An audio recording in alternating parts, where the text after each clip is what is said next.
రోషన్ నందు పెళ్లి చూపులు జరుగుతున్న తంతు.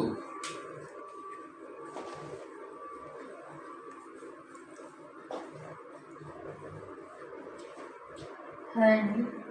హలో అండి. నా పేరు రోషన్. నేను నందు అండి. పెళ్లి చూపులకు వచ్చాం కదా, నాకంటే ఒక క్వాలిటీస్ ఉన్నాయి. చెప్పారండి నాన్నగారు. హౌస్ అంతా నీట్గా ఉండాలి. చెప్పారండి నాన్నగారు. బట్టలు సామాన్లు ఎప్పటికప్పుడు నీట్గా ఉంచుకోవాలి. చెప్పారండి నాన్నగారు. కుకింగ్ కూడా రోజు ఎప్పుడు బోరింగ్లా కాకుండా రోజు వెరైటీగా చేస్తూ ఉండాలండి. చెప్పారండి నాన్నగారు. ఇంకేం చెప్పారండి నాన్నగారు? అంటే పతియే ప్రత్యక్ష దైవం, వారు ఏం చెప్తే దానికి ఓకే అని చెప్పాలని చెప్పారండి నాన్నగారు.